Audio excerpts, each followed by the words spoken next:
Involving an unruly traveler, a very brave flight attendant, and an emergency landing more than 1,000 miles away. Oh, we got our watches and warnings map a blinking here at the noon hour. Expansion of red flag warnings. We'll have the latest from the Skywatch Weather Center. And why experts say the price at the pump isn't done going up. The 4 states' most watched news starts now.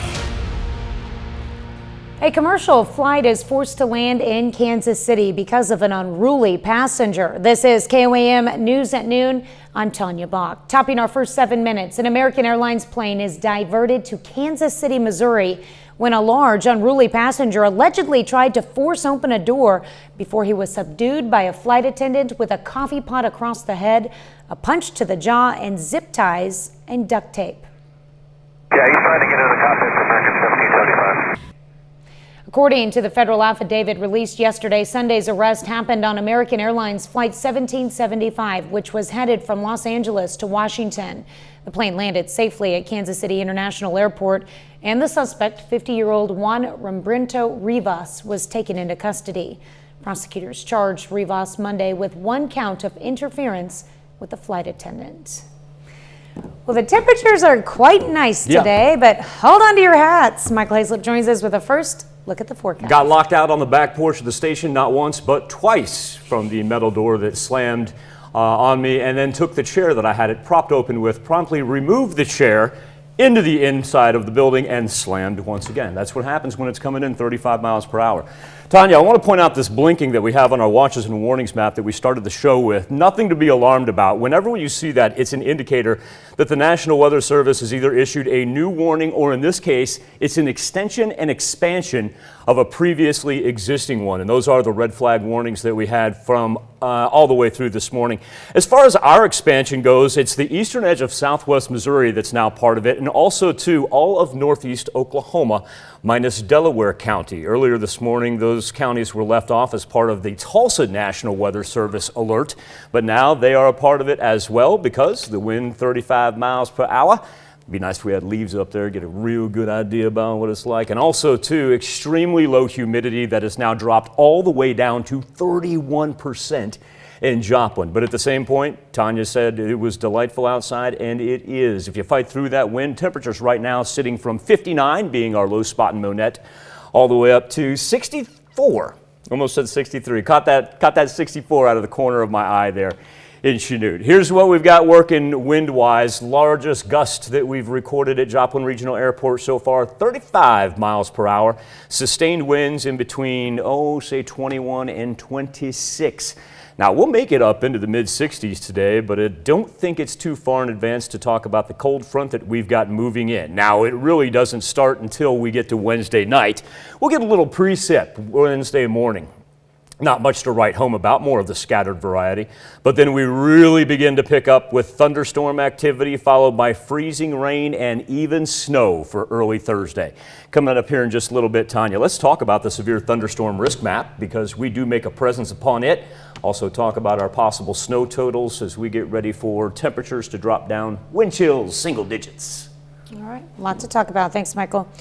There are signs that diplomacy is not yet off the table to avoid a war between Russia and Ukraine. But Russia's actions are still being questioned. Skylar Henry has more details from the White House.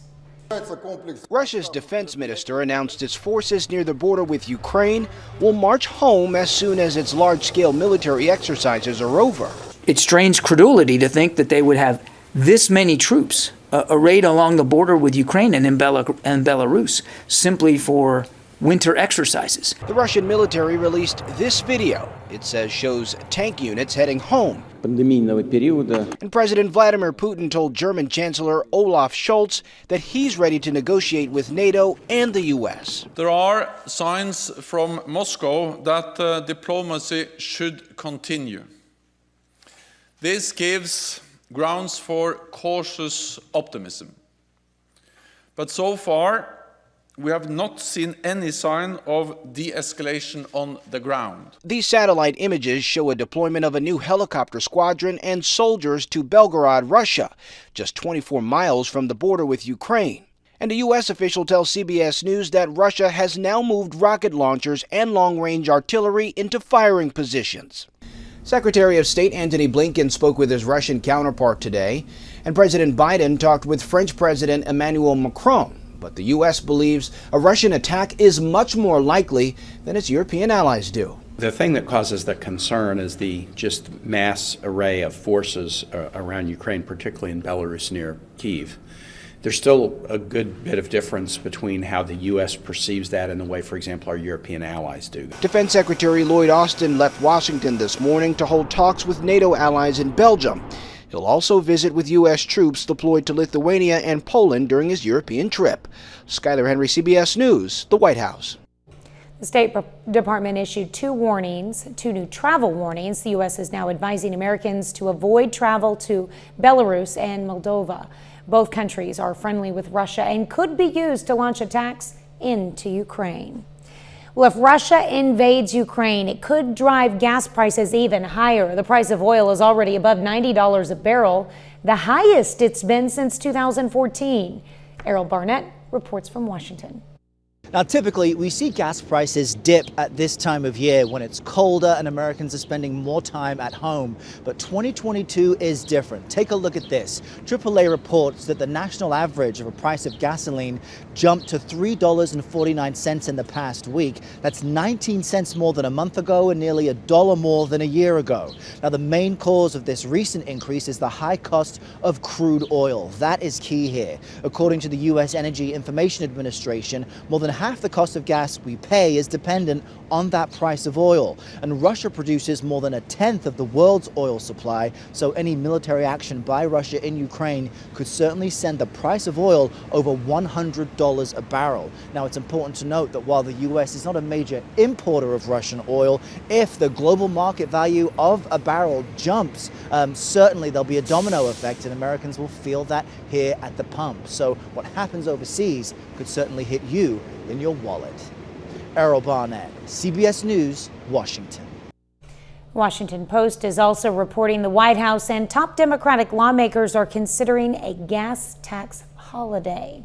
That's a look at today's top stories and weather in our first 7 minutes. Up next on KOAM News at noon, a company in Taiwan finds a creative solution to the mountain of medical waste created by disposable face masks. And later, we're making bourbon chicken in the Mr. Food Test Kitchen.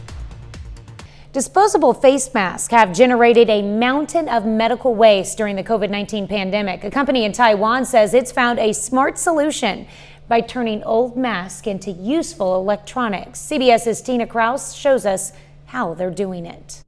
Scenes like this of pollution from the pandemic scattered on streets and clogging oceans got engineer Arthur Huang thinking.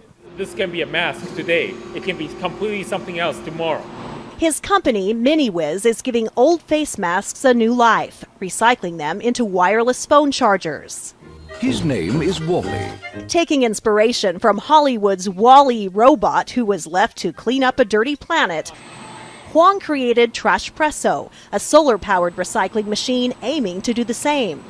The robotic device shreds medical masks, heats them up, and turns them into a sort of plastic dough. These plastic waste, especially the mask, is actually almost 100% made from plastic. It's polypropylene based. All that plastic creates a hard shell, which is made into a wireless charger using electronic parts. This is a function that everyone needs or everyone wants, especially during the pandemic. Bank executive Cindy Lin saw her recycling efforts pay off after asking employees to hand over their used masks. She says we collected around 10,000 of them, and they were converted into colorful phone chargers as gifts for everyone. One charger is made every 3 minutes, in a venture Huang hopes will inspire others around the world to use their energy to make a difference. Tina Kraus, CBS News. A report from conservation group Ocean Asia finds face masks could take as long as 450 years to break down, slowly turning into microplastics that can harm marine wildlife and ecosystems. Well, still to come on the KOAM News at noon, Mr. Food. If you've ever walked through the food court at the mall on a busy afternoon, you've probably seen and even tasted what we're whipping up today. Any ideas what it could be? But first, Michael Hayslip returns with your complete forecast. Just of note, because we're going to have plenty of time to talk about our impending winter weather that begins here in about 36 hours. If we were to go back 1 year ago today, you want to talk about a taste of true winter. Look at the record low for February the 15th. 8 below zero is where we stood on this date in 2021, and yet for the last 2 days we've been absolutely spoiled. 58 on Monday, already up into the 60s today, and our February average high already increasing an entire degree here just since Sunday, now up to 45.8 degrees. Skywatch Storm Tracker, sunshine able to come down. Do a good job just now creeping into the eastern portion. It's mainly been a little bit thicker out to the west and up to the north, but one thing the clouds can't do is slow down the wind. We talked earlier about the red flag warnings that we have in effect.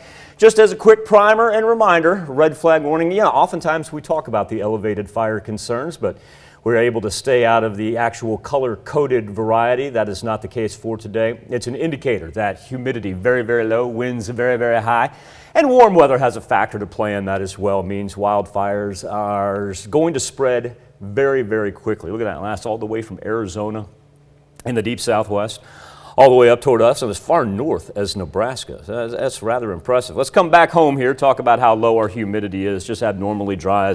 We've seen certain places drop below the 40% threshold here at the noon hour, and then combo that. These are the wind gusts that we've been picking up, steadily increasing all morning long. Now, to the tune of close to 35 miles per hour, and we'll stay in between 35, 40 miles per hour for the rest of the afternoon. Even after sunset, really doesn't want to die down too much. There we are over 7th and Rangeline. I've been a little surprised we haven't seen more of a camera shake. Kudos to our great engineering team. Every now and then we get a little bobble in there, and wouldn't surprise you with as strong as the wind coming in. Wonderful temperatures though. 59's our low spot in Monette. We've got plenty of 63s and 64s all over the board, and we'll end up probably around 66, 67 degrees this afternoon. And of course, the big factor is we stay under the ridge of the jet stream. There's your ridge right there. You can tell that little warm hump that we have throughout the Midwest. And up here by the Canadian border, we see the low pressure beginning to gather, formulate some storm activity, and also too, we've got some Gulf moisture that's beginning to rise from the southeast. So we got a little collision course on our hands here. Get through today unscathed though, minus the wind, and then overnight very, very mild temperatures as we're able to hang in the 50s. So let's talk about our immediate threats that we have coming our way for Wednesday night into Thursday. And we'll start with the severe thunderstorm risk map, because it has been a while since we popped this up. And you'll notice far south portion does qualify in that low area, but storms are going to get more intense as you head down towards central Oklahoma and the Red River. Barely hang on to the marginal category, and remember that lighter green, just an indicator that there's going to be some thunderstorm activity. It starts as light scattered rain Wednesday morning, shouldn't affect the commute at all. But then as we get just past sunset on Wednesday, look at this. All right, we got that first line that develops to the northwest. Everything moves northwest to southeast. Secondary line, that's going to be the hard rain, the lightning too, and you look at the time frame. 3 a.m., all this transpiring when it's dark. That means travel is going to be a concern. Pink, freezing rain. Going to have it come down for several hours as it expands. And then on top of it, here comes the snow all the way through Thursday, late morning hours until it comes all the way over to snow. And we'll be talking about 1 to 2 inches of snow accumulation on top of our ice. As far as what it feels like, this is interesting. Top left hand, 11. Bottom right hand, 57. Oh no. We're all going to catch up here by the time we get to Thursday night. Wind chills, single digit. I mean, we're talking brutally cold Thursday night. Rebound on Friday. Tanya has been finding the glass half full, reminding me it's a gorgeous four-state weekend, back into the 50s and 60s with sunny skies for Saturday and Sunday. Mm-hmm. Yeah, it sounds like if you're going to have to get out about, try to be indoors before sunset on Wednesday. Yeah, you do have time tomorrow to get things done. I'd take an umbrella with you tomorrow, but don't have to worry about anything severe until really we get past sunset. All right, we'll keep an eye on it. Thanks, Michael. We take this time to honor today's four-state hero, Chief Petty Officer Elman Bond in the U.S. Navy. He served in Africa and French Morocco from 1942 to 1946. The Nevada, Missouri native earned his Silver Wings, the American Theater and the European Theater medals, and the Good Conduct Medal. To Elman Bond, we thank you, our four-state hero.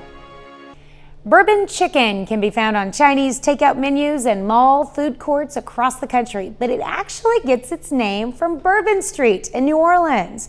Howard shares his version of bourbon chicken in the Mr. Food Test Kitchen. If you've ever walked through the food court at the mall on a busy afternoon, you've probably seen and even tasted what we're whipping up today. I'm talking about bourbon chicken. And although you might think this dish has Asian origins, it's actually named after Bourbon Street in New Orleans. And today, we're going to share our version of it with you. The first thing we do is cut some boneless, skinless chicken breasts or thighs into chunks. Next, we coat them with a mixture we made by combining some cornstarch, garlic powder, ground red pepper, and a touch of salt. These get sauteed in a bit of oil until the chicken is golden and no pink remains. While they finish up, we combine some jalapeno pepper jelly, a bit of soy sauce, and a generous splash of bourbon.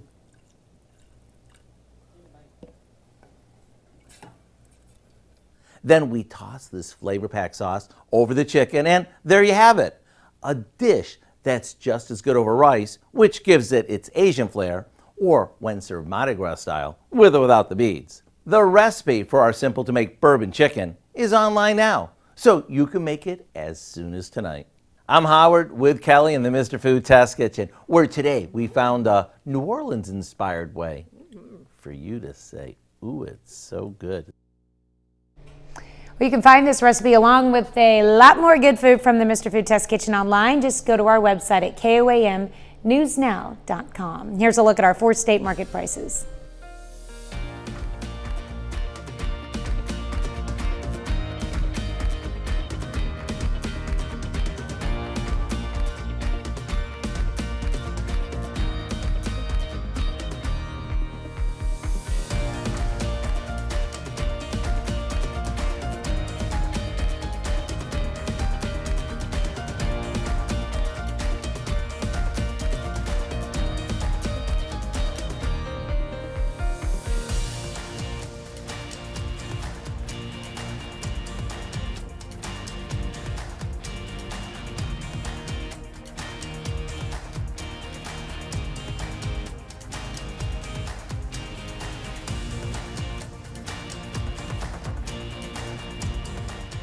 Windy as can be for the rest of the day and even this evening after the sun goes down. Temperatures still 66 degrees for the middle of February.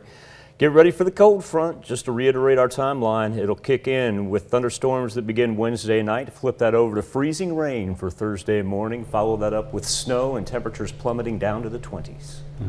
All right, what do we have coming up tonight at 5? Well, at 5, there's concern supply chain disruptions could lead to a spike in avocado prices now that the U.S. has stopped all avocado imports from Mexico until further notice. That's in Consumer Watch. Plus, the Columbus School District is among 9 schools throughout all of Kansas to be chosen for an official launch of a state program. And a former elementary principal shares her story to warn others about coronary artery disease.